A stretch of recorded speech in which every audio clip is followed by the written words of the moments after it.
So good morning, everyone, and good evening to everyone joining from India. I just wanted to welcome everyone to the panel on dismantling stereotypes about Muslim women of India through storytelling. My name is Sabah Usmani. I'm a PhD student in the Climate and Health program at Columbia School of Public Health. I'm an urban planner and interdisciplinary researcher, and my work focuses on addressing the needs of underserved populations related to environmental health in urban contexts in both the US and in India.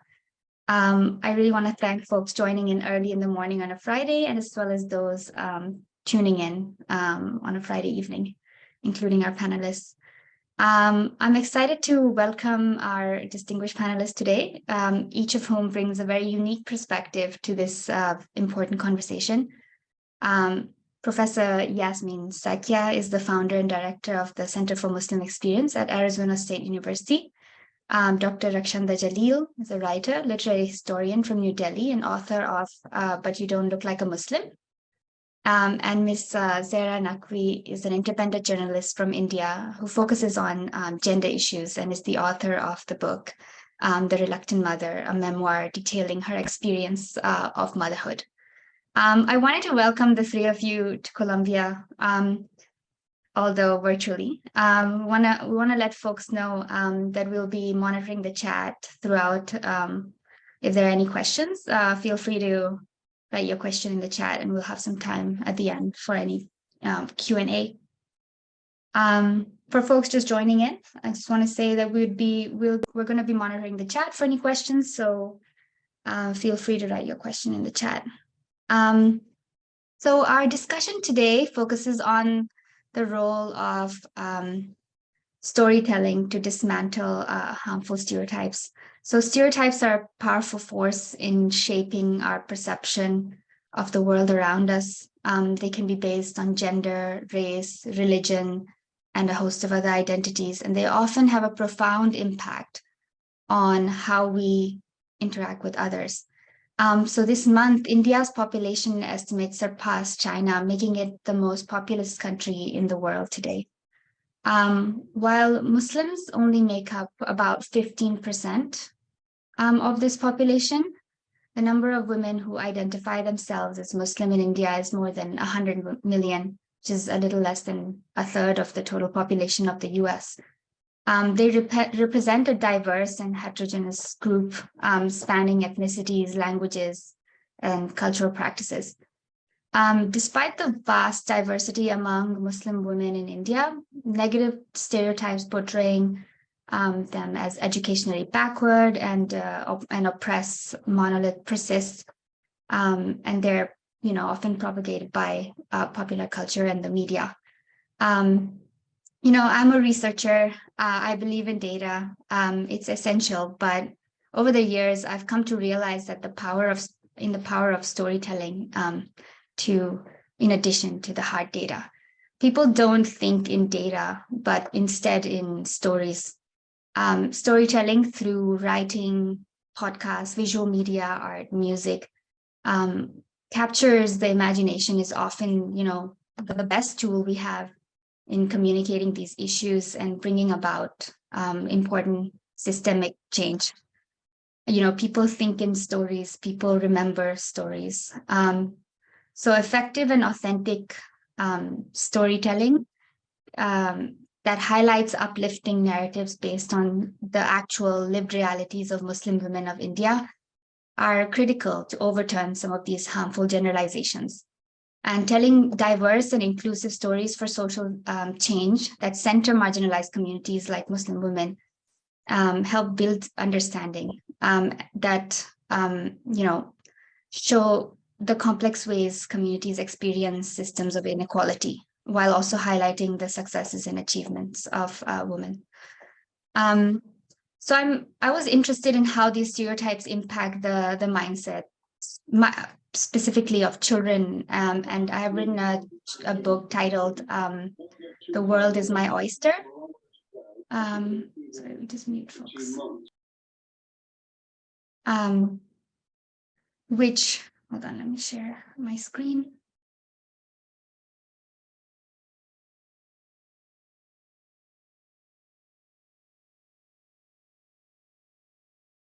So I've written a book titled "The World Is My Oyster," which is beautifully illustrated by R.C. Miller, and funded by Rising Beyond the Ceiling, which is an organization to shine light on the achievement of Muslim women of India.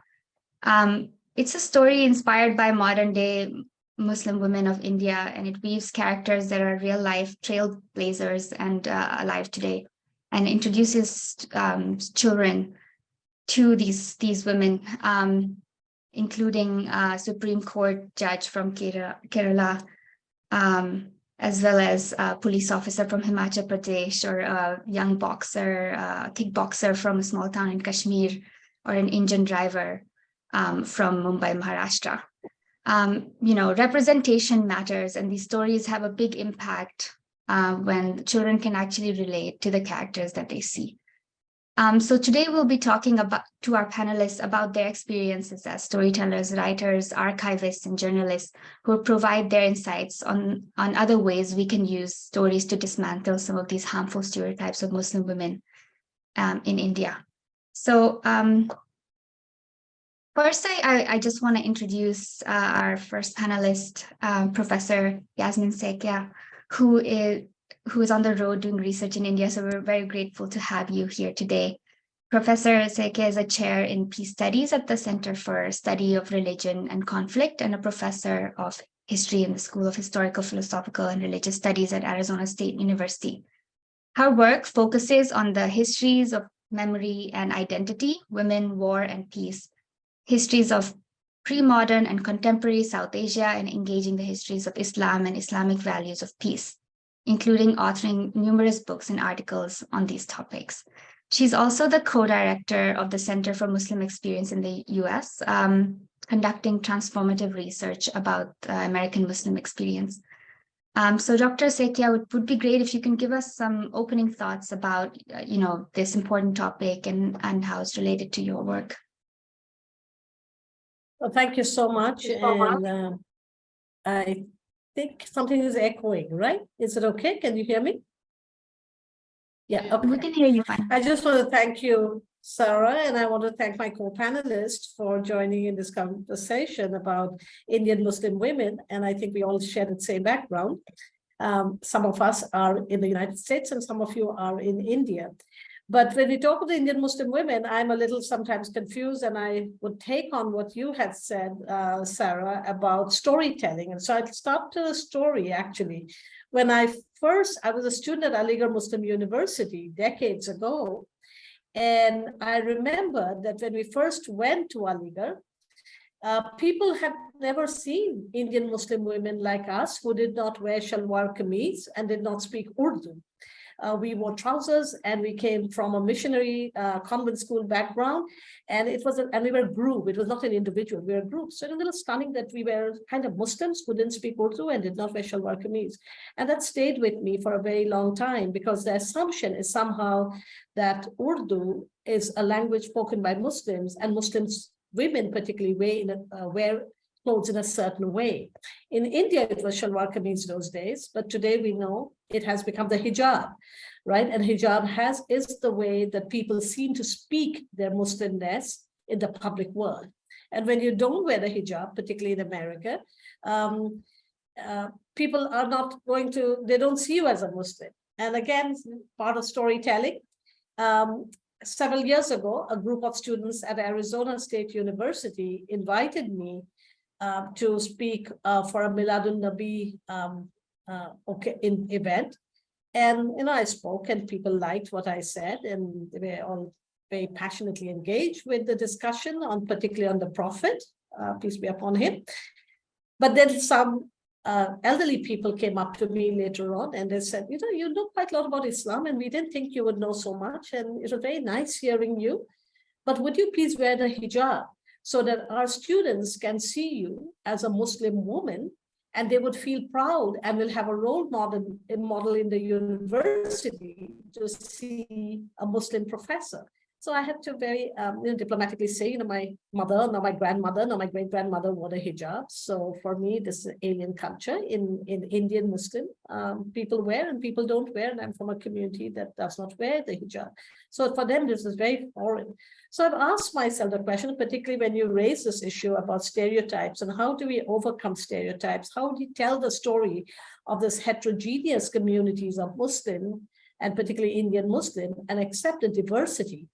I personally see that the Indian Muslim woman herself, or the variety of Indian Muslim women that we have, are actually very good examples of seeing the diversity of Muslim women, because they are a minority group in India.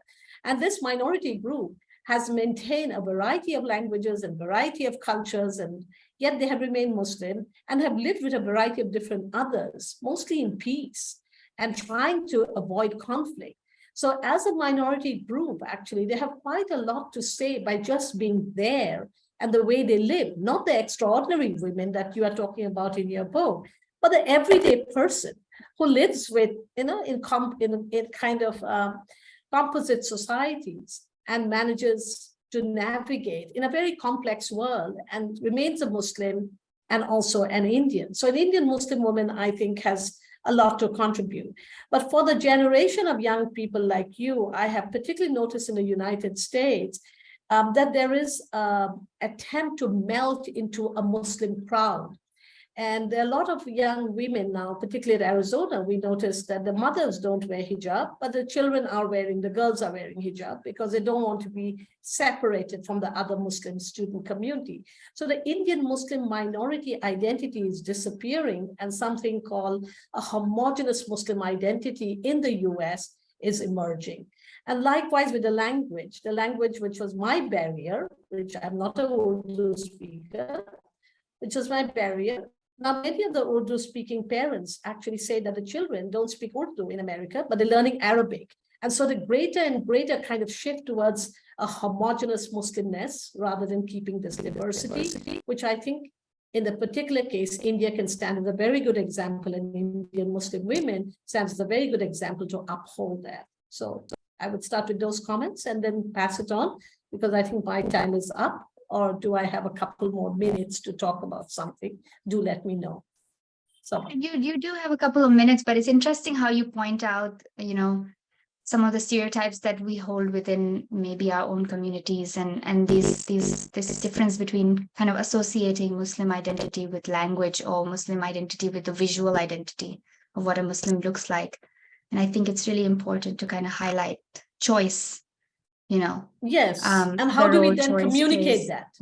Right? Mm-hmm. How do we communicate those choices? And I think the communication, like what you are doing, maybe a panel like this, or there have been other kinds of platforms in which people have come together and spoken about it, have become a very important medium through which we can communicate of this diversity, but also finding a place in the larger public world. As you said, you talked about music, you talked about popular culture.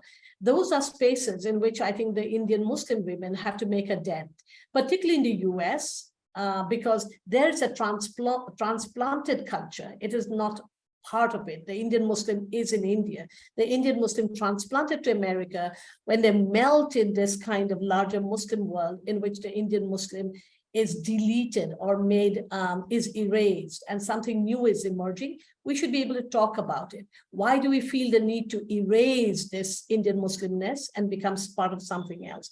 How do young people do it?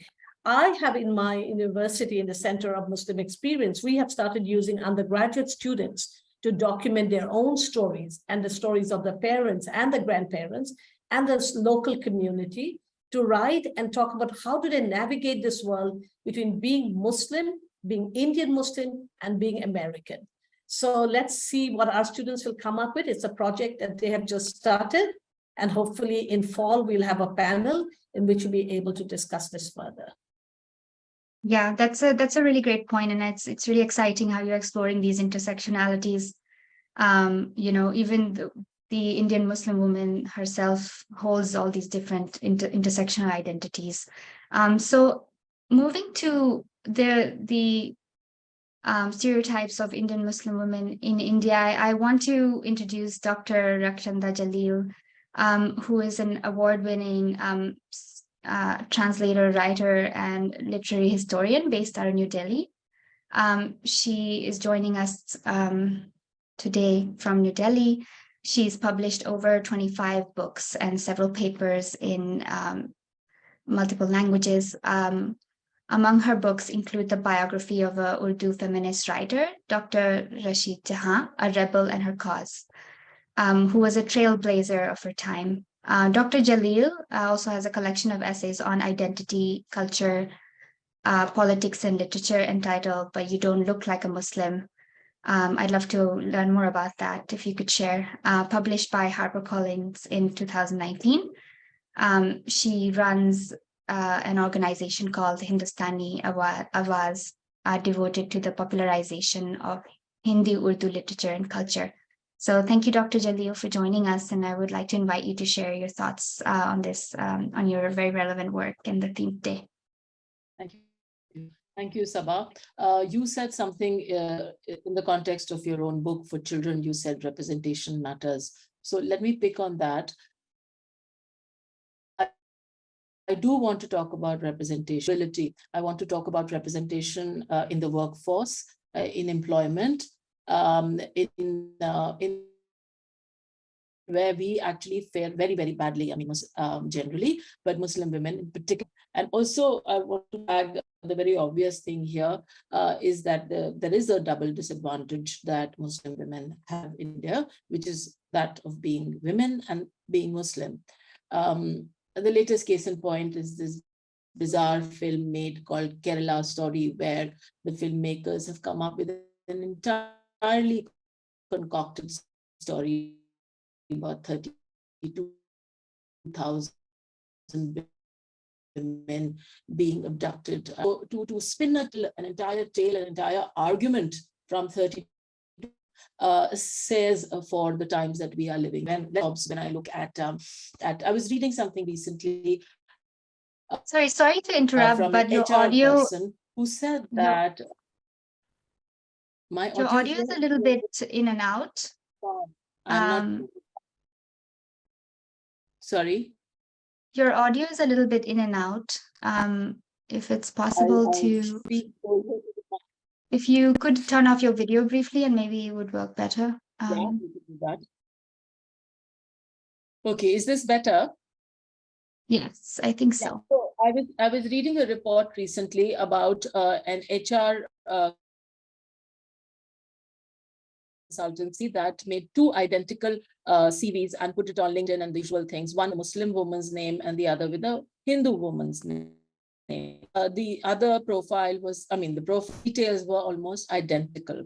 So the Muslim candidate got half the number of callbacks. Now, this is important because the callback can an entry level. We are not talking about some very important job. We're talking about entry level positions here. So a callback from an HR person, which is based only and only on name, I think that is a worst form of unfairness. And while some companies, especially multinationals working out of India, have made a big thing about diversity and inclusion and so on, but we don't always see it down.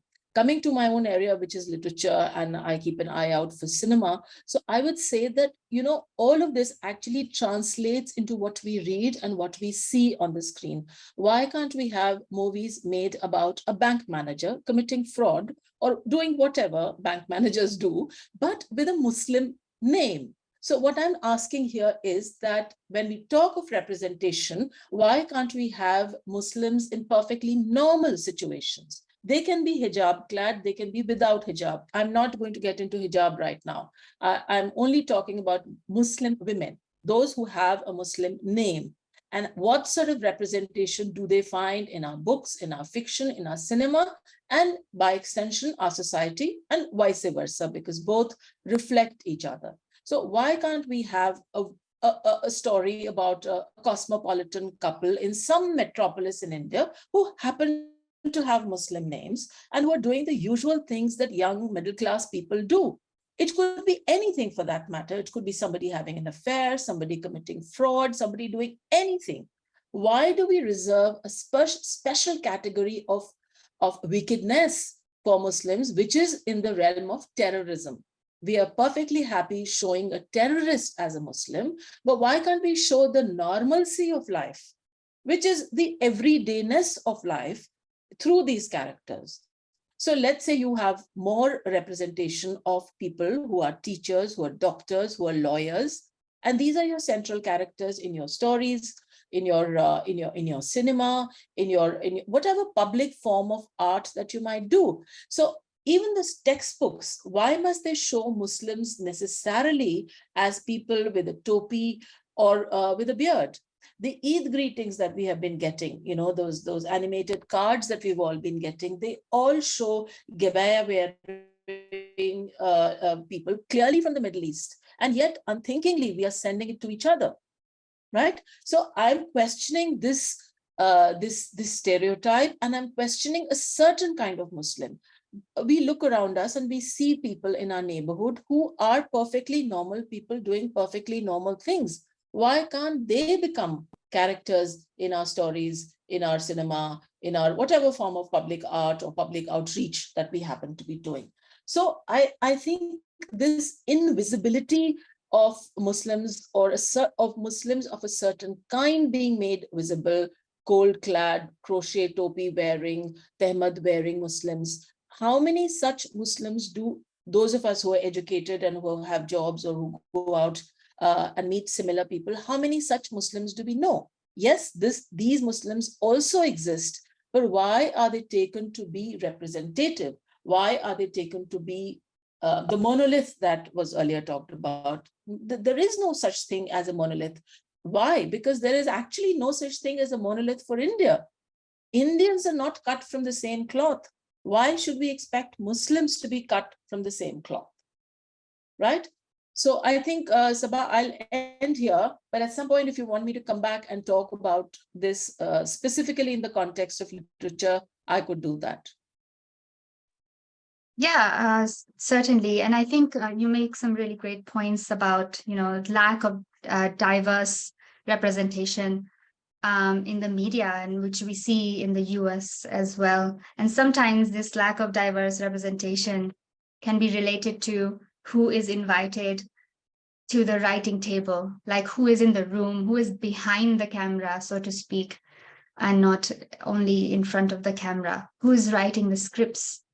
So thinking through those aspects of, the power dynamics of these spaces, and whether, the writers of these scripts are Muslims themselves. We see that with, shows representing people of color, Black Americans here, where more authentic representations come from writers that are, actually living, have the lived experience. So it would be kind of interesting for us as a group to kind of brainstorm and think through how these representations can change, and how can mainstream media be encouraged to tell more kind of nuanced stories about Muslims and Muslim women and the communities that we know. Let's just see if there's any specific questions in the chat. So I wanted to also introduce our third panelist, who is a journalist, which is a great segue. I want to introduce Ms. Zahra Naqvi, who is an independent journalist and has been writing on literature, gender, and other socio-political issues in India. Her articles and columns have been published in national and international publications such as Indian Express, The Hindu, The Wire, Outlook, the Quint, Financial Chronicle, and Reader's Digest. She has appeared on international radio as well, speaking on gender justice, and is the winner of the Inspire Writer of the Year Award for 2020 as well as 2021. We would love your take on the topic from the perspective of a journalist. Thank you, Sabah. It's a pleasure for me to be a part of this discussion.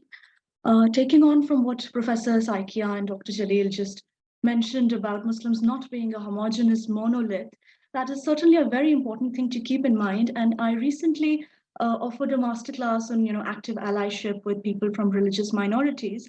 And there's a point that I made there, which is that often we have this self-serving bias and stereotypes against people who are in a minority within a certain geographical space or a certain socio-political setup.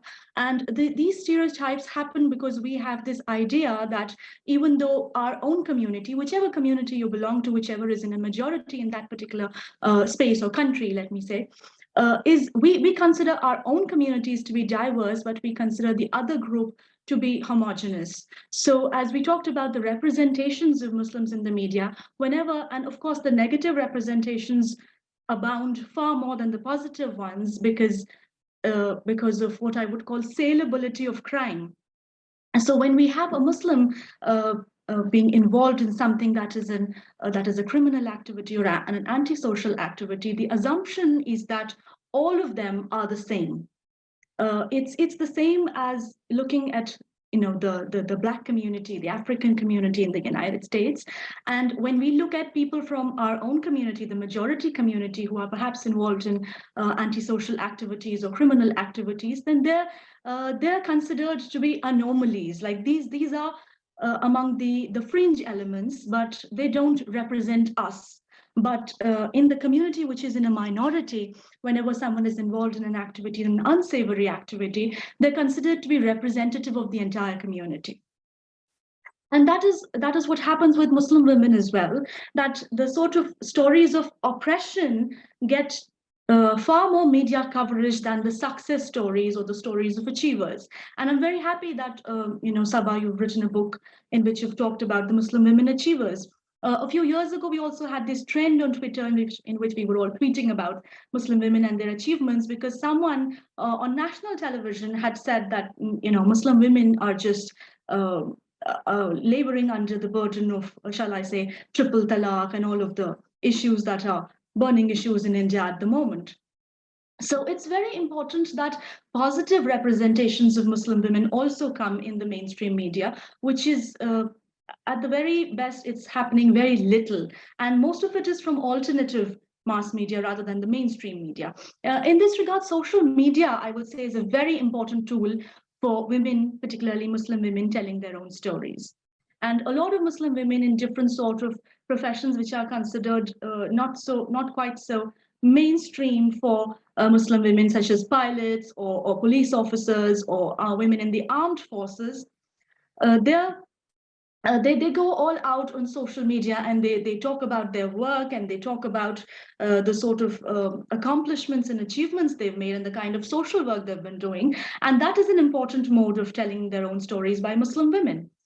Interestingly, again, this whole idea of Muslim women being a homogeneous, monolith, also comes into play when we try to tell our stories, in which people are surprised when a Muslim woman deviates from the sort of script that we are supposed to follow. As Professor Saikia mentioned, that most Muslim women are expected to be in a hijab or in a shalwar kameez, and so when I wrote this book called The Reluctant Mother, one of the questions that I got most frequently was, how could you be a practicing Muslim and still say all these things, and I'm quoting, all these things about motherhood, to have ambivalent feelings about motherhood and to not consider it or to not glorify it and pedestalize it was considered somehow antithetical to being a good practicing Muslim.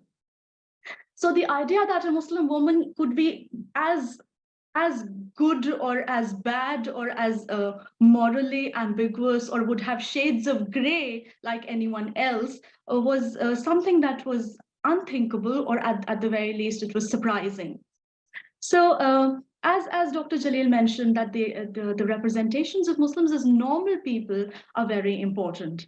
And one of the very significant challenges that Muslim women face in telling their stories is, in fact, the fact that we are battling, or would I say, striving on two fronts. On the one hand, there is the rampant Islamophobia, unfortunately, that's been spreading like a cancer in Indian society, as we're all aware of. On the other hand, there is the patriarchy that we have to contend with within our own communities. So, as with any other community or group, there is a need for reform, and there are so many social issues that need to be tackled. So when, as a Muslim woman, you talk about those issues, often you have to face flack from your own community, from the more orthodox, from the more traditional members of your own community. And we are told that we're feeding into the Islamophobia by being critical of our own community. We're told that we should not be critiquing certain practices of our own community that need to be reformed, or that there is a greater need for interpretation in a more modern light, because that's going to feed into the Islamophobia. Now, that leaves us in a very precarious position as to how we can talk about the issues concerning Muslim women, that both within and outside the community. So there is a need for a two-pronged approach while we're talking about how we are being stereotyped by people outside our own community. We also need to be self-reflective and introspective about how we are. We need to look at the practices of our own community in a critical light without getting defensive about it. And since this is a session on dismantling stereotypes about Muslim women, so I would say that it's very important, most significantly in the current climate, that we amplify and champion Muslim women's voices. And there is a great need for providing greater resources to Muslim women, not just financial resources, but also what we would term as social capital or mentorship. For providing avenues to Muslim women to make their voices heard without having to be trolled either online or offline, because that is the buzzword these days, without having to be told that a Muslim woman is supposed to behave in a certain manner or supposed to talk about X issues and not Y issues. That these are supposed to be the issues of Muslim women, and these are things that you should talk about, and these are things that you shouldn't be talking about. That kind of censorship shouldn't be there for Muslim women. So yeah, we need to amplify the voices of Muslim women. And as there was this discussion about hijab, even as someone who observes this hijab, and I have been observing it formally for a very long time now, I would just like to share an anecdote about something that was said to me a few months ago by someone, a bureaucrat in a very senior position in India, and we had this discussion about my book, and this person called me a pious person. So I had to ask him, are you calling me pious because I'm wearing this hijab? And he said, no, I'm calling you pious because of your treatment of others and your thoughts. So it's also very important that we as a community detach the idea of piousness from clothing, and think about the idea of Islamic values of treating people in a good way and of being a good citizen of society as the measure of piousness rather than clothing. So as I said, there is a need for a two-pronged approach, how we communicate our stories to people outside the community, and how within the community we need to stop censoring the voices of Muslim women as well. That's what I'd like to say for now. Thank you so much for your comments, Ms. Nakwi. I really like the kind of talking about the, personally, I'm really interested in talking about the internet as this kind of democratic space. Is it truly democratic? Is it you talk about the harassment that women feel as they talk about, they share their opinions online. However, as an independent journalist, I'm really curious about what you think about the role of the internet or alternative media in helping propagate a more nuanced and diverse narratives about Muslim women, because it is a space that is open to all. But at the same time, thanks for pointing out this kind of two-pronged approach of looking inside our own communities as well as outside, and thinking about how to change these stereotypes and our own kind of biases as well. So we have a question in the chat for Professor Sekia. I thought I'd just read it. It's from Rini Barman. They say, very relevant panel. I had a question for Professor Sekia with respect to children's literature in Assam. I remember Eli Ahmed's book from long ago, which carried the folk imaginary of the intellectuals in Arunodoi period in Ahmed's tales, which, much like Lakshminath, Bezbarau's tales, we get the Aita grandmother as frozen in time who speaks the ideals, values of the subnation. Do you think this project also homogenizes the intersectionality of local Muslims in Assam? Does it also blur questions of indigeneity and what are the stakes here, literally and otherwise? Thank you. That's a pretty complex question. I had the pleasure of actually meeting Ali Ahmed for the work that I'm doing on minorities in South Asia recently. I had a very long chat with her about her own career. She used to do a lot of writing for children, this grandmother's figure that has been pointed out here. But she also is a Muslim woman, Ali Ahmed, who had been actually running, I think, the longest thing of a magazine, of a woman's magazine called Urani, like Urni for Parda, right? And it actually showcases the accomplishments of Muslim women in multiple fields and the kind of challenges that Muslim women have also in a place like Assam. Several of you probably do not know that Assam has one of the largest Muslim populations in the country in India, after Kashmir, percentage-wise, but they're non-Urdu speakers. And some of the stuff that Muslim women, particularly like people like Ali Ahmed, have been writing, do not reach the mainstream Indian Muslim audience. So it remains confined. And as people have, as she mentioned, Winnie Morvan mentioned here, Muslims of Assam, particularly Upper Assam, where Ali Ahmed comes from, are kind of the keepers of the Assamese culture in a very strange way. People are now pointing out that it will be the Muslim community of Assam, of Upper Assam, who will probably keep the local Assamese culture because they have no other culture but the culture of Assam. Does it make sense? Like, can you understand what I'm saying? Like, the Hindu culture of Assam is moving more towards Indianness at the moment. Hindu community people, public intellectuals are talking about it, that the Assamese Hindu-ness is moving closer to the Indian Hindu-ness, the Sanatani Dharma, rather than, the kind of local Hindu-ness we had. But the Muslim culture of Assam is not connected to the Urdu culture of North India. It is typically Muslim of Assam. And people like Ali Ahmed have been writing a lot about it. So the sub-nation question that comes out there in this question is something one should think about. But the question of the blurring the indigeneity and what stakes are here literally and otherwise, I think is something that is people are trying to grapple with in Assam at the moment.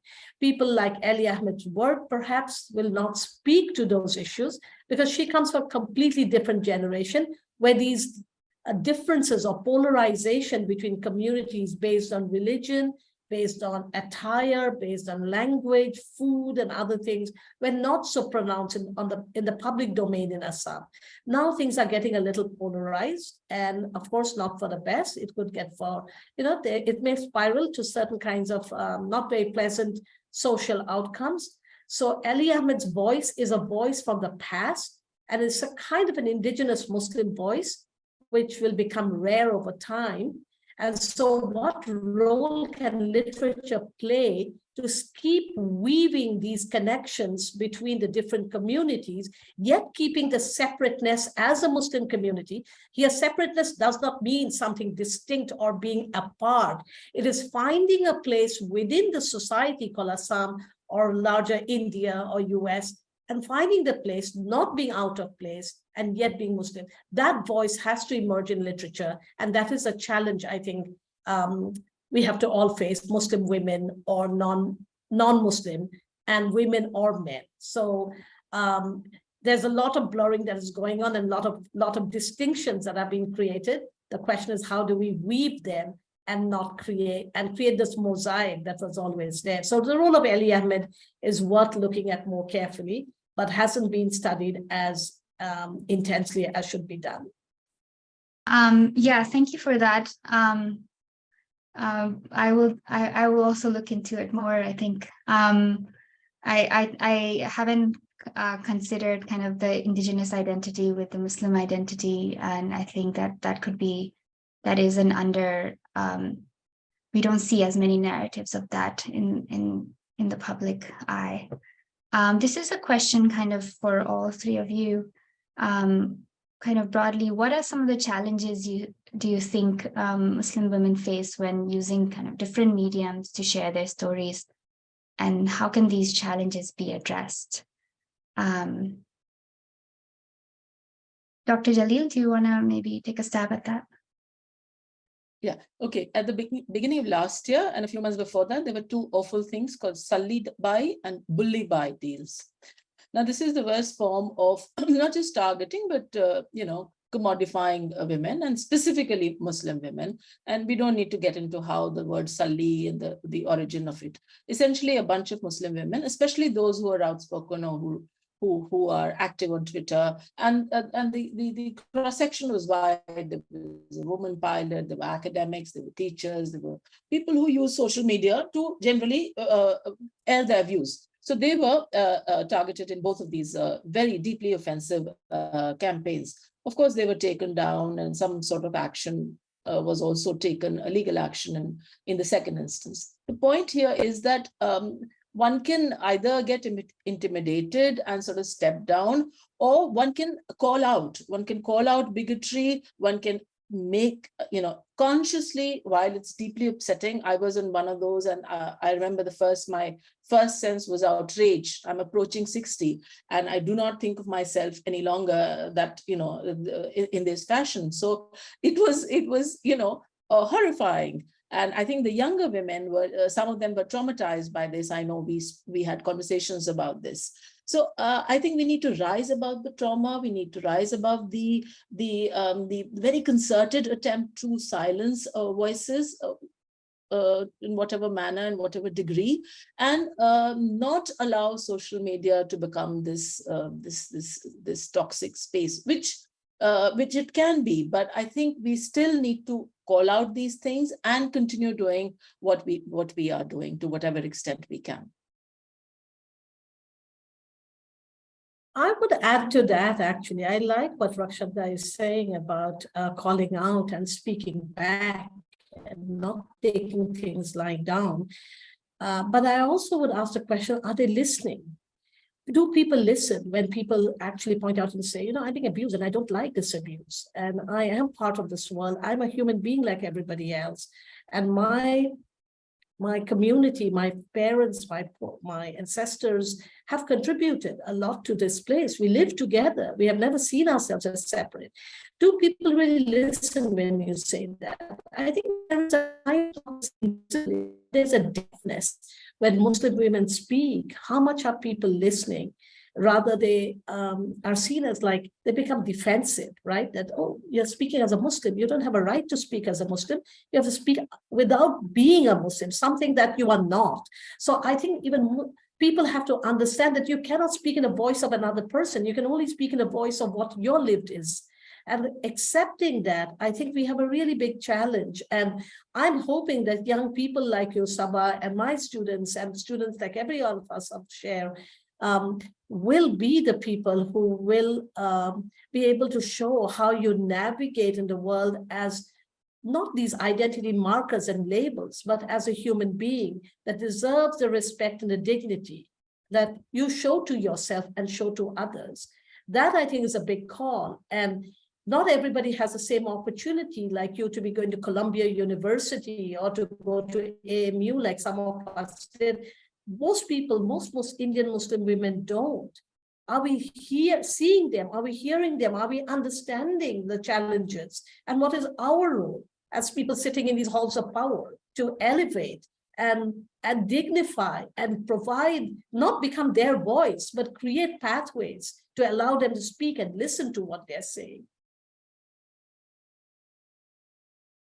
If I may add to what Professor Saikia said, that there is also a need to create these collectives or solidarities that cut across the lines of religion and gender and community, because there are people who do believe in justice, who do believe in being allies to people who are facing discrimination or who come from underprivileged groups or who are in a position of powerlessness. So there is a greater need to build these collectives and which have solidarities that cut across lines of religion and community or geographical space. And when we can build these collectives and have a voice that can be heard, we can create a voice that can be heard much louder rather than just having individual voices. And that also creates a sort of safety net for women who are facing these kind of online harassment issues, or even offline, So the need for building solidarities is very great, particularly at this present moment when people in power are not so inclined to take action against this sort of harassment. I'm interested to hear a little bit more, Ms. Naqvi, about what that looks like. How can Muslim women groups or leaders work together to promote more positive and nuanced narratives about their communities, but also as a journalist and, autobiographical writer, I'm also interested in kind of, contrasting, your perspective on kind of telling your own story as well as what it's like to highlight the stories of others. So would love to know about the difference in those two experiences for you. I'm sorry, you're saying the difference in telling our own stories and amplifying the voices of others? Sure, because you've had the experience doing both as an autobiographical writer, but also as a journalist. That's true. So when one is writing in one's own voice, one is writing a memoir, writing about one's own experiences, one has a greater liberty to write with, or I would say a free hand to write, because it is very subjective. But when one is amplifying the voices of other people as a journalist, then there is a greater responsibility to be sensitive to their experience and to be conscious that you're not projecting your own experience onto them, or that you're not viewing them through a certain lens, and to understand their experience in their own voice and to be able to convey that voice through your own writing without sort of co-opting their experience and making it your own. So when I write my articles, and so for example, I wrote this piece for Indian Express about Muslim women having the right to pray in mosques, and I gave examples from all over the world and also from India as to how there is absolutely no restriction on Muslim women praying in mosques, at least from a religious point of view, because there are dozens of Muslim women across the world, thousands of them, I should say, in Islamic countries who go to mosques and pray. And even in India, though the numbers are not that large, but women do pray in mosques, and I have prayed in mosques so many times. But the fact is that there is no awareness about this. So when I was writing that, I had to speak to a number of women who went to pray in mosques, and I had to be careful about recording their experience, about whether they were stopped or had to strive or fight in order to pray in mosques, or whether it was a smooth experience. So I had to be conscious of getting their voice across without projecting my own experience on them. So when one is dealing with the voices of others and trying to amplify them, there is that responsibility to be sensitive that their experience might not be the same as ours, even though we belong to the same community. But as we've already said quite a few times, that it's not a homogeneous community, and it's not necessary that one person's experiences will mirror another person's experiences. Yeah, I think it's important to kind of tell other people's story without projecting our own experience onto them, right? That is then we're being kind of honest to the fact that there are these diverse experiences that people have as Indian Muslim women. I wanting to ask Dr. Jalil kind of a follow-up question. We spoke earlier in the session a little bit about kind of Indian women and Indian Muslim women in the workforce. I don't know if there are any folks attending here from Colombia who may have listened to the latest last week's episode of The Daily, which talks about women's workforce participation in India. It's a huge issue, and it's been decreasing, and it's under, I think, 20% or even lower amongst Muslim women due to kind of systemic discrimination and bias that they have faced over decades. I'd love to kind of get your perspective on why that is, and what we can do about it, and how can we increase kind of workforce participation for Muslim women. As you're saying, of course, it is abysmally low, Muslims' participation in the workforce. We fare very badly compared to our immediate neighbors, Pakistan and Bangladesh. Bangladesh is a textile hub, and with many brands having outsourced there.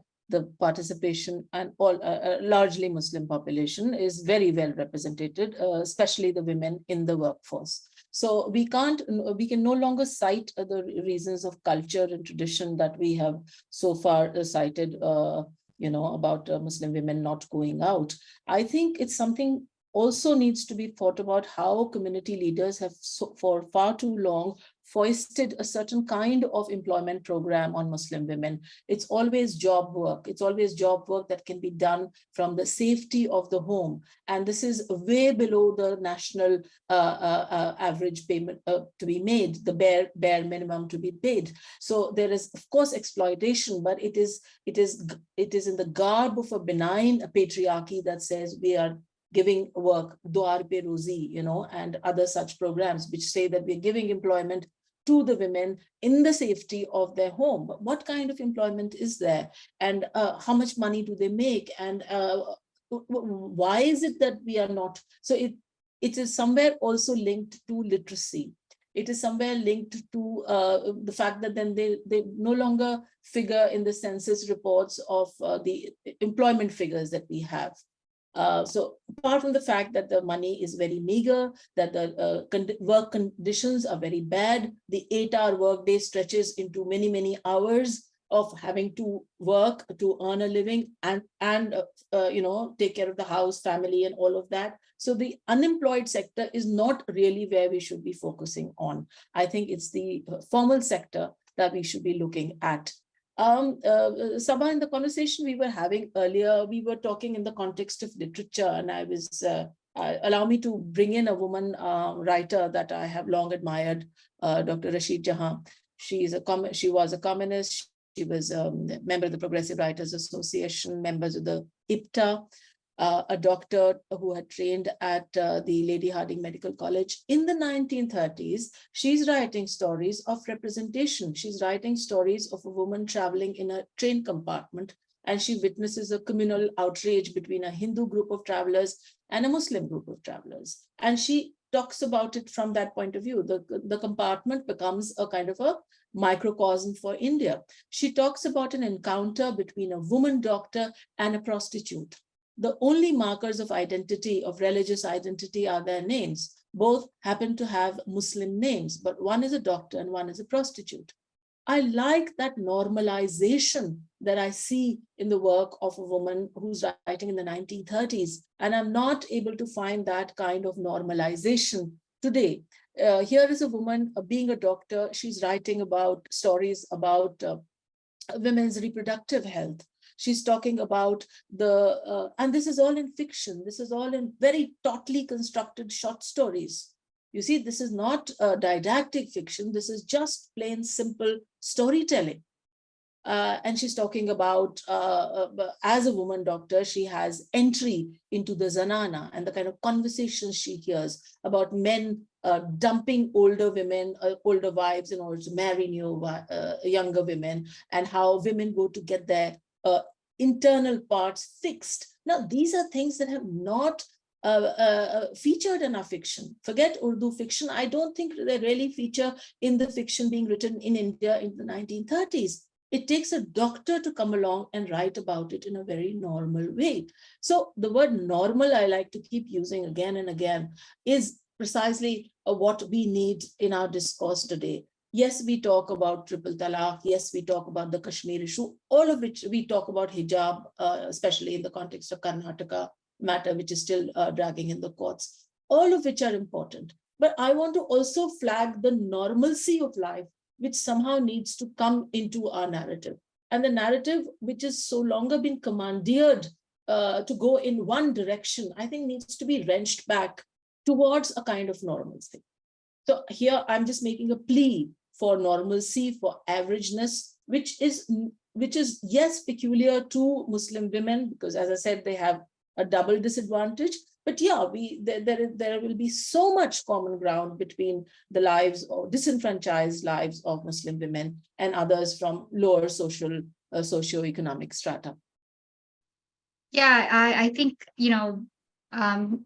normalization and representation kind of go hand in hand, right? Like the more representation we have, the more, these different perspectives are normalized. The more women doctors we have writing about their experiences, the more those experiences are normalized. But I'll share a link to your memoir, your book in the chat for those who are interested. Going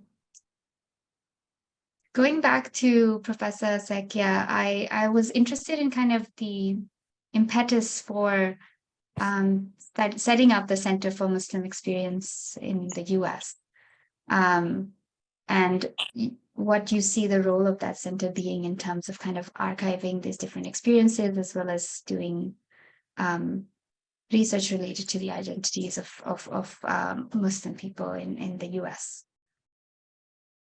Thank you for your interest in our center. It's a fledgling center that started last year by the provost at Arizona State University. I've been at Arizona State University for the last 12 years as the professor for peace studies.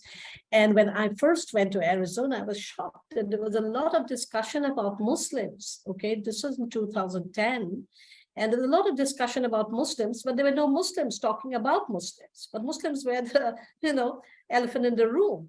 And so it was kind of like, why do you talk about a community without really listening to what they lived through and who they are and how do they want to represent themselves?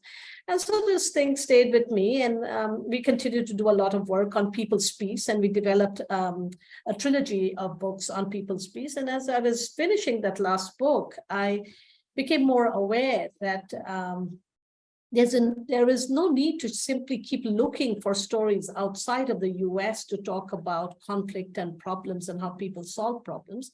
We have a lot of problems in the US, and the Muslim ban at that time had become quite rabid and very in your face. And so we started having discussions on peace collectives of minorities and different groups like the Blacks and indigenous communities and all kinds of different communities. And it came out of those discussions that we needed to rehumanize Muslims in America. This is a minority group that is diverse. It's not a simple one, almost all, in America, I say it's another form of the secular Mecca. You have Muslims from all over the world in the US, and their experiences are diverse, their cultures are varied. They are a fast-growing population. It'll be the second largest religious community in the US. How much do we know them? Do we desire to know them?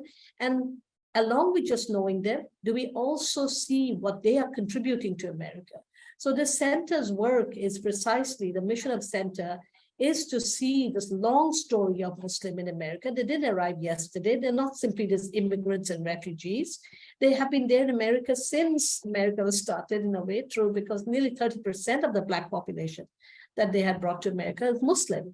So be able to recapture that long history of Muslim plus the contemporary history and give an opportunity to showcase, not in the sense of just highlighting the exemplary figures, but the everyday person, the normalcy of life of being Muslim and American.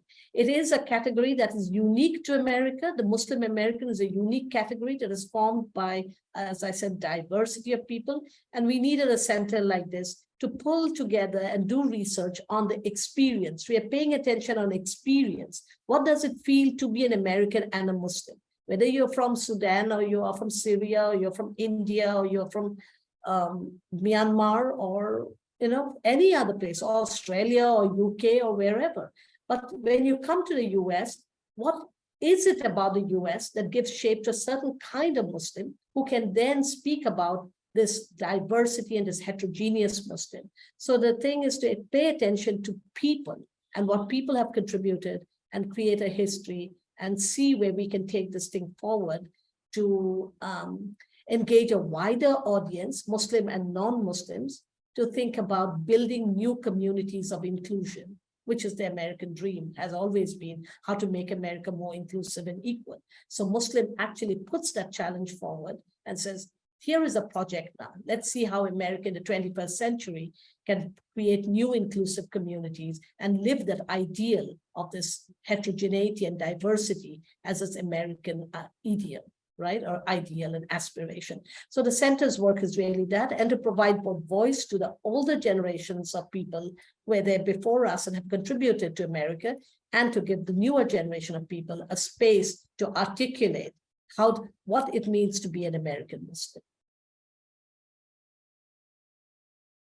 That's really interesting, and I'm sure there's a lot that we can learn from that experience of how you're thinking through the research agenda for that center, and for India as well, and the experiences of Indian Muslim women in India. Can I ask But a I also want question? to add something here very quickly, Sure. Sabah. This is the first of the kind in the US to talk about Muslims as people and that their experience counts. It's not just a statistics, and it's not simply some kind of a study on conflict and counterterrorism and all of that. It is Muslim as people. Let's talk about them. Mm-hmm. Yeah, there's definitely a lot of analogies to what we're discussing in this panel here today.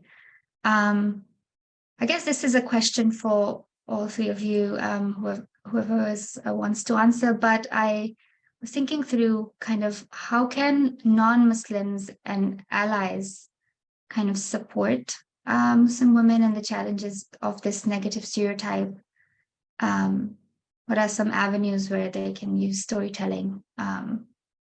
And for those listening who are non-Muslim and allies. Can I ask a question? My name is Rubina Khan Shaku. We're going to have a little bit of time at the end in a couple of minutes for questions, so I'll definitely call you out then. Sabah, if you will allow me, I want to quote very briefly from Victor Hugo, which I think is very meaningful for many of us here in India, at least. If I speak, I'm condemned. If I stay silent, I am damned.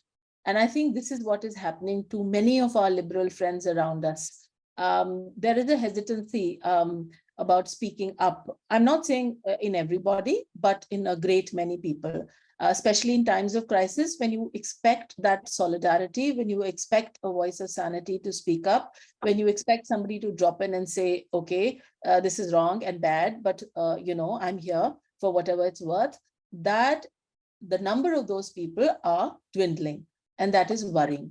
We have seen in history that when the majority chose to be a silent majority, it had devastating consequences for a country, Germany. Can see that happening here in a very real sense. And I would hate it for my friends to carry that burden of guilt in the years ahead. The burden of guilt that comes from silence. How people from other communities can really be active allies to people from the Muslim community, women and men, both of them. I would say in three ways, by being champions and allies and upstanders, by recommending the work of people from the minority community, by championing their work and by amplifying their voices, and by standing up for them when they see discrimination happening against them, when they see them being discriminated against. So all of these three are very important if people from another community want to be active allies to people from the Muslim community. So you need to make their work more visible, to make their voices, to amplify their voices, and to stand up for them whenever you see them being bullied or harassed. But I have to say, I'm very actually encouraged to see that kind of work being done by interfaith communities, particularly in the US. We have a lot of interfaith discussions, and people do stand up. Means there are ways in which there's a deep recognition now in the US, like even in universities during Ramadan, there were, the administration would send out letters and emails to all the professors to say, our Muslim students are keeping fast at this time. Please make sure that you do not, have extraordinary kind of expectations at this moment of exams and this and that, let them fast. Suhoor has been provided, iftar has been provided. Almost every university campus has a Muslim Students Association. So there is an attempt to be more inclusive.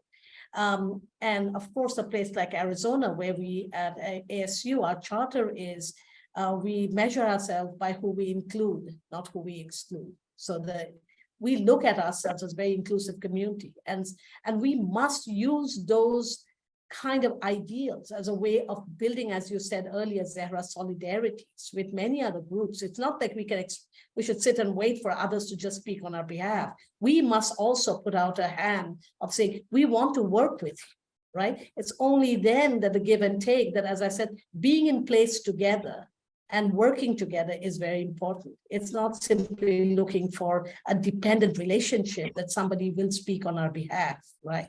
So I think it's time that we as a community also have to become more mature, particularly in the US. We have been there for a very long time. As I said, our center has been doing this research to document the long history of Muslims for over 200 years. It's time we also say, we are Americans, we live here, and we want to contribute to this, and we want to work together. There are people who speak for us. Otherwise, we won't be where we are to be having a panel even like this. So I really think there's a lot of work to be done, but there's a lot of work already been done, and we should congratulate ourselves and the people who have been lending the support to say, we are working this together. We don't need to always constantly focus on the negative. Let's look on the positive sides of things that have happened and also amplify the positive.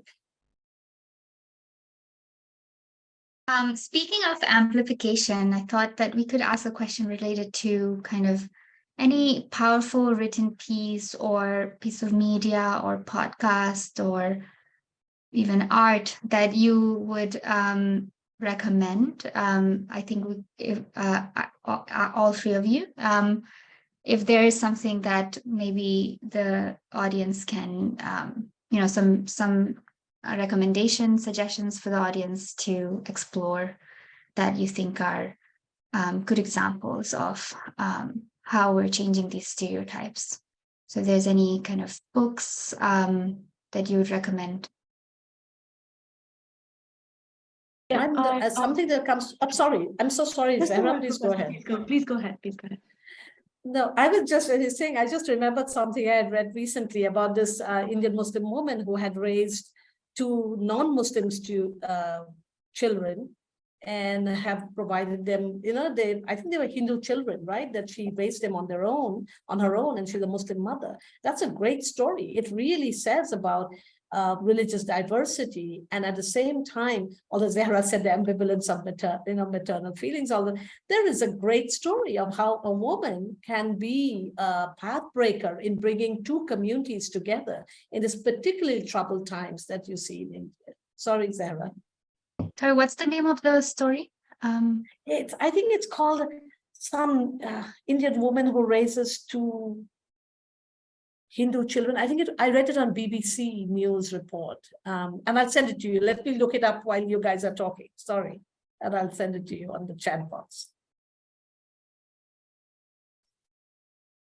So I just wanted to recommend the names of 2 authors whose works I have enjoyed very much, and they're very different from each other. But first of all, there's Annie Zedi, whose memoir, Bread, Cement, and Cactus, a memoir of belonging and dislocation. It also won a very prestigious prize, the 9 Dots Prize. And it's a very important book, I would say, given the ideas of, belonging and who authentically belongs to a place and who does not. These are very important ideas for our times. And the other author that I would like to recommend is Andali Wajid, because often in this talk about Muslim lives, all the talk revolves around conflict and success and achievement, and we often forget about love and romance, which is a very important part of all our lives, and it's necessary to talk about that when we're talking about normalization of Muslim lives. Because unfortunately, at least in India, the kind of stereotypical narratives about Muslim marriages that exist are all around polygamy and triple talaq and halala and all of those things. There's a certain demonization of the marital relationship between a Muslim man and a Muslim woman. So Andali Wajid writes these amazing romances, love stories with very normal Muslim characters and about their intimate lives. And it's very refreshing to see the way in which she writes them in very relatable to a modern Muslim, instead of this. And even on television, the kind of TV dramas where we see Muslim characters are all about someone having a second wife or someone giving divorce, or this sort of demonization, and there's no representation of a happy romantic life for Muslims in Indian media. So yeah, Andali Wajid's books are doing an important work of normalizing the romance and love narratives in the Muslim community, because that is also an important part of the normalization of our lives. So yeah, those are the two authors that I would like to recommend. Dr. Jalil, is there any recommendation you have for the I can think of a form of public art, unfortunately lost. This is during the Shaheen Bagh riots, sorry, not riots, I'm sorry, Shaheen Bagh protests. The road leading up to Shaheen Bagh, which happens to run through the Jamia University, had these two walls, as it were. It was like a corridor.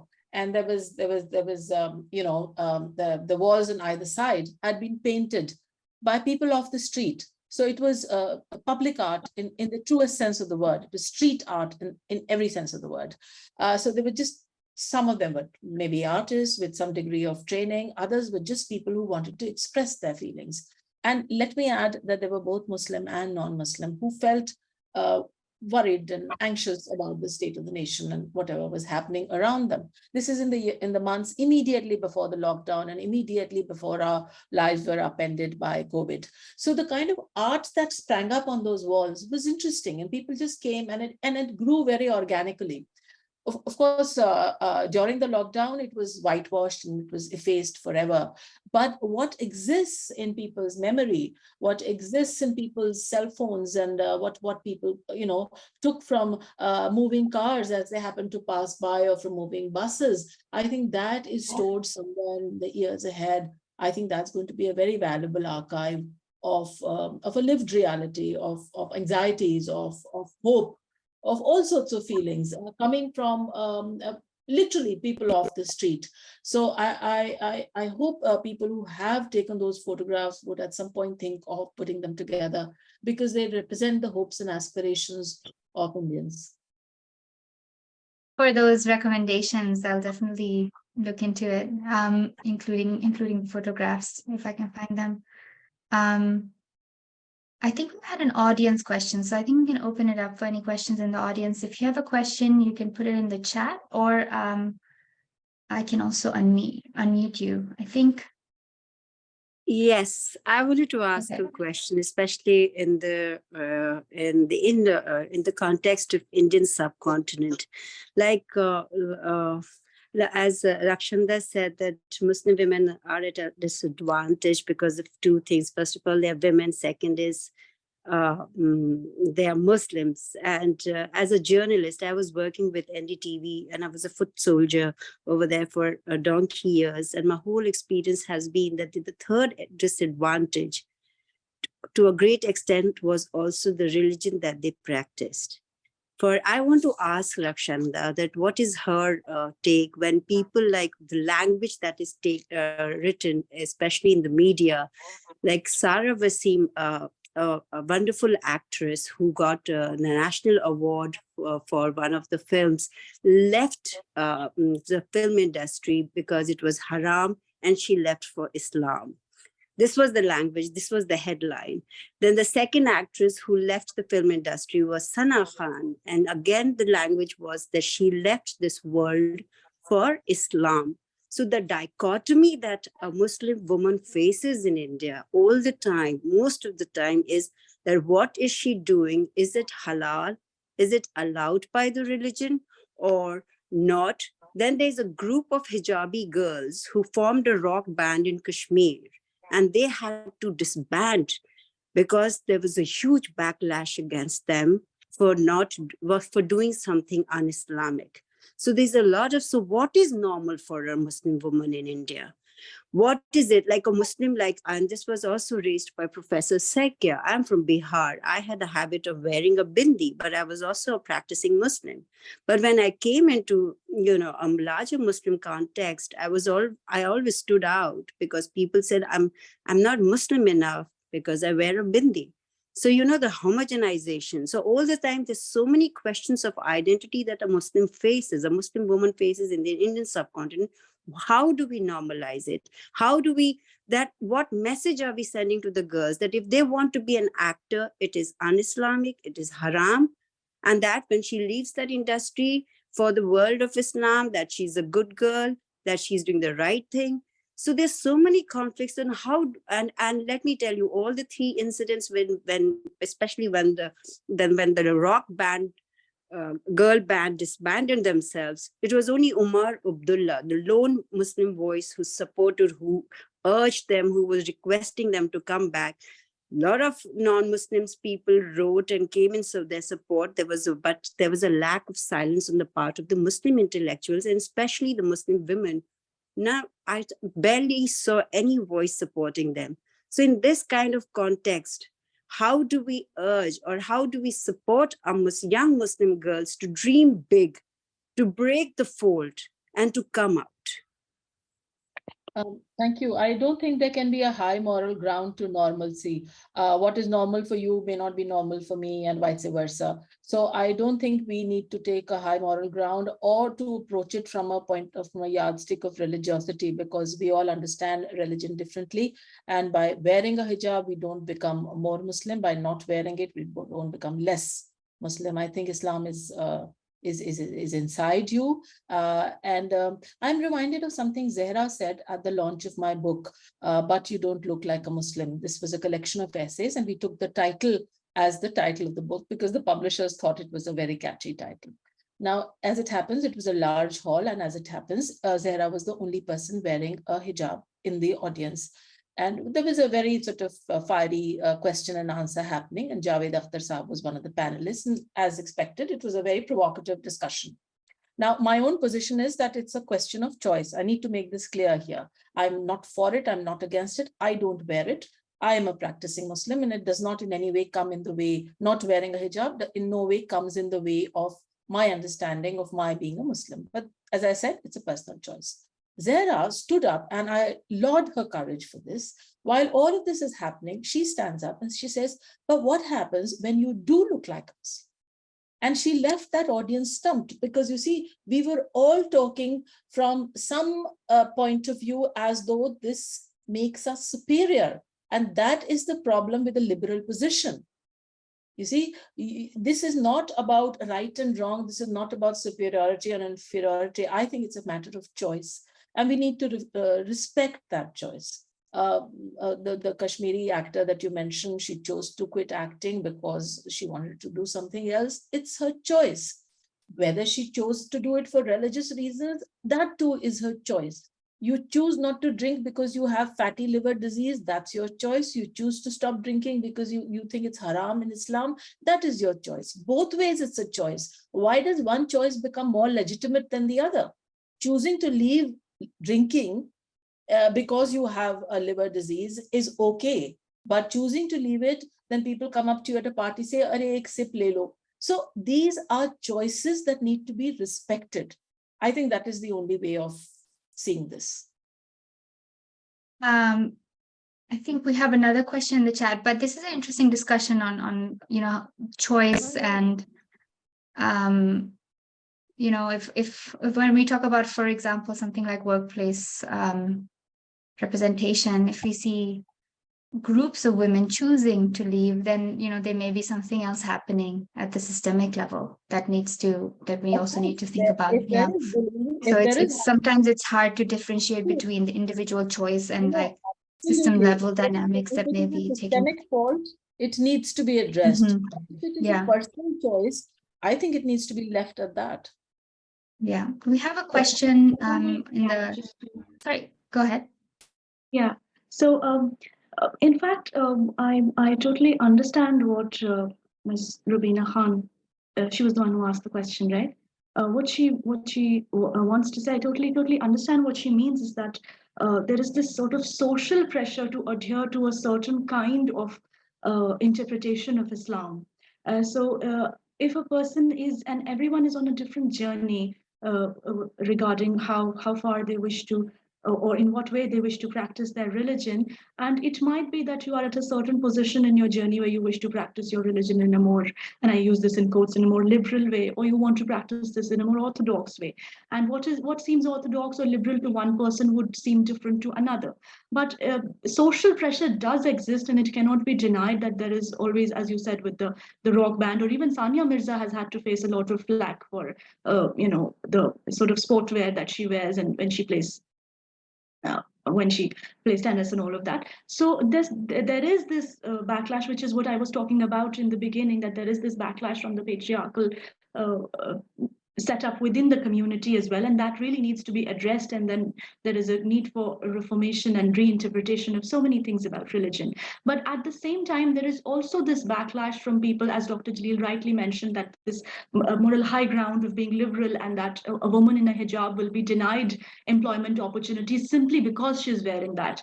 And even if she's capable, more than capable, if she has the required skill set and abilities for that job, she will still be rejected simply for being in a particular attire.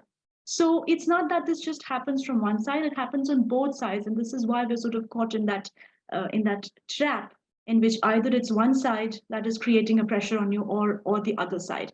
And that's a struggle that we all have to sort of go through, move through. And what we need, of course, is more people speaking out for with their opinions and with their experiences, so that we can balance it out and there isn't this sort of one side which is creating pressure all the time. So we have another question from Nuzhat Hussain in the chat. What would be the take of the panel on the new narrative that Muslims in India are the second largest majority with a 16% share of the population of Muslims in the world, rather than a minority? Can the community take it on themselves to amplify the positive and become more forward-looking? I think it's a really interesting and important question. I've been studying minority, and particularly Muslim minorities, for a very long time. And even when you study this issue of minority, it's particularly given its category that came into existence from a Western kind of point of view. They count numbers as if numbers make up, human beings. And if you're of a certain number, you can claim to have a certain place in the world.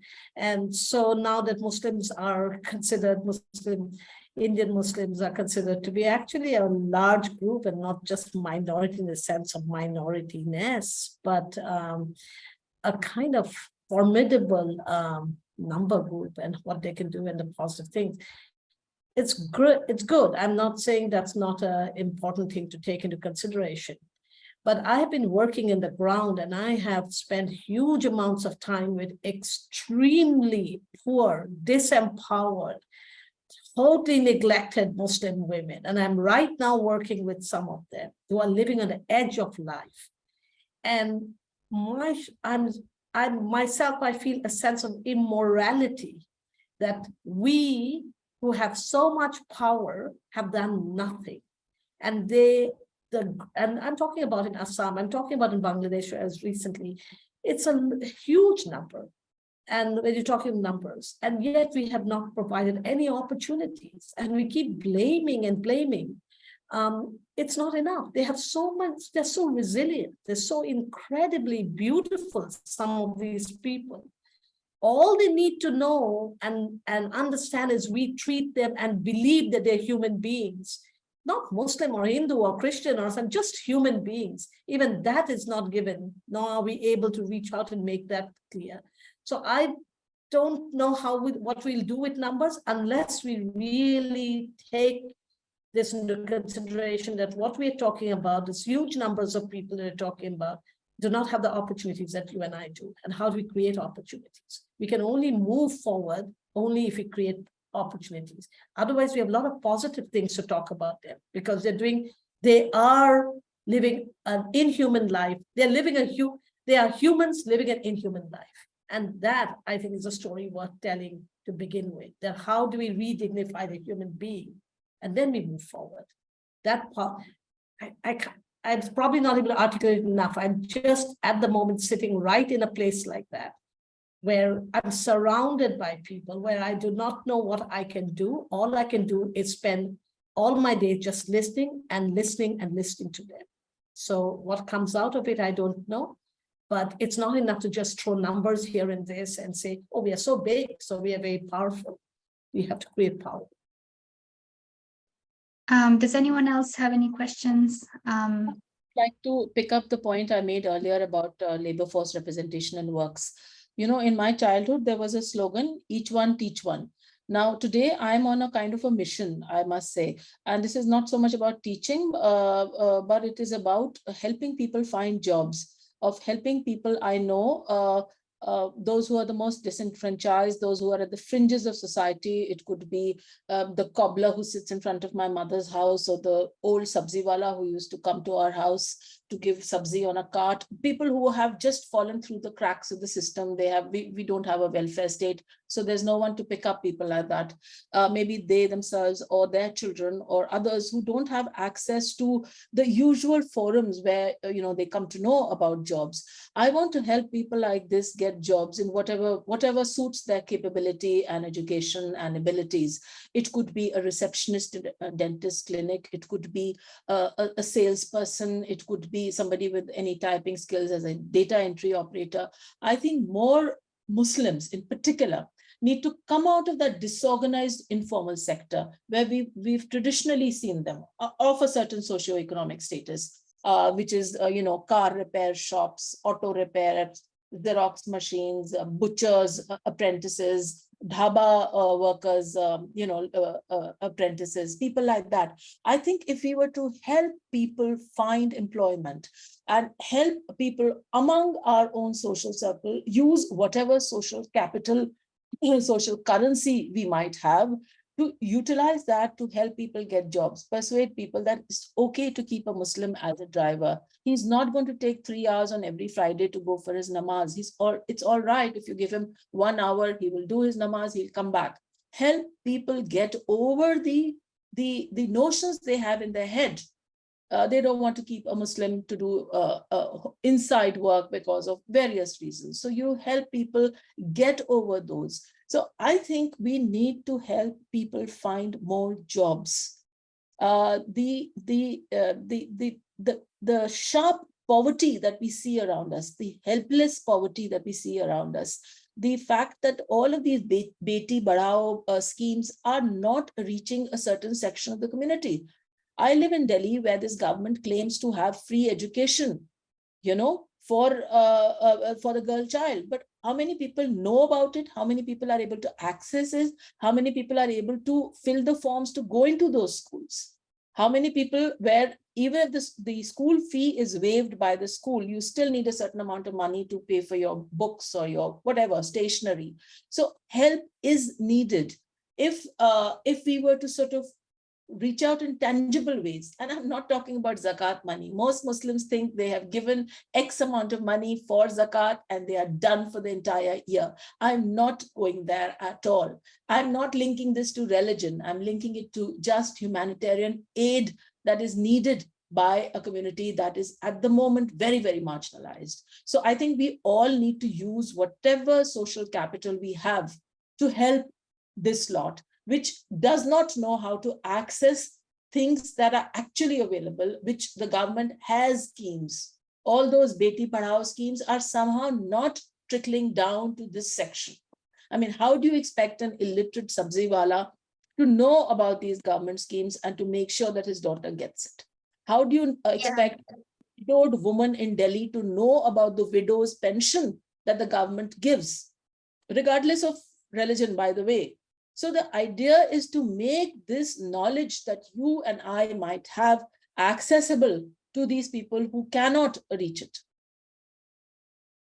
And let Yeah, them you be. make a really great point. And I think it's really important for us to think about what we can do with the level of privilege that some of us have to support Muslims, especially Muslim women. I work on environmental health and environmental health disparities, and we often see how minority communities suffer disproportionately in terms of health issues as well. And this is true in India as well. We have one last question in the chat. From Abdullah Khan, how more books from Muslim writers can help to take care of the stereotyping of Muslims in general and Muslim women in particular? Do we need more Muslim women writers? Any of the panelists can respond. We certainly need more stories about Muslim women, and I'd be happy if non-Muslims were writing those stories. But yes, there is an authenticity to Muslim women writing about Muslim women, but I'd be that much happier if a non-Muslim writer were to locate a story in again, I use the word normal, in a normal milieu, and happen to make the character a Muslim. That is one way of bringing people back into the fold, those who've been pushed to the margins. There's a lot of Muslim writing in Assam. It's worth looking at. Unfortunately, they're not translated. So there is a kind of hurdle, an obstacle to reading it. So translation is something that has to be done. But there's excellent Muslim writing on being Muslim in India and being Indian and Assamese at the same time. So, there's a kind of hybrid, it's not a hybridity, it's a kind of a fused, blended identity that Muslim writers have been doing excellently in Assam, but you have to read it in Assamese like I do. And one person I would say, there are some poets, they're very good poets in Assam, Muslim poets, who have written fantastic poems, and some of them have been translated. And one I can strongly recommend, which was written many years ago by a very famous author called Syed Abdul Malik, Moi Ochomia, I'm Assamese. And he really makes a claim that a Muslim can be Assamese, and an Assamese is a Muslim too. If I may just add to that, not only do we need more Muslim women writers, certainly we also need more visibility for Muslim women writers, not just as Muslims, but as Indians. So if you just look up, if you do a Google search for Indian women writers or prominent Indian women writers, many of the articles that list prominent Indian women writers will either unintentionally or deliberately, that can be debated, they will omit the names of Muslim women as writers. The names that you would find will be women from an earlier generation, or women like Ismat Chughtai or Dr. Rashid Jahan. But contemporary Muslim women writers hardly get featured in the list of prominent Indian writers, even though they might be best-selling authors, or they might be critically acclaimed authors or award-winning authors, but they hardly ever get featured in these lists in mainstream media. So visibility is also an issue, and as rightly said in one of the responses, we can take it upon ourselves to amplify the voices of Muslim women writers and provide them visibility in whatever way we can, through documentaries or through articles in the media or through podcasts and radio shows and television shows. So there's a need for greater visibility as Indian women writers, and not just secluded or exceptionalized as Muslim women writers.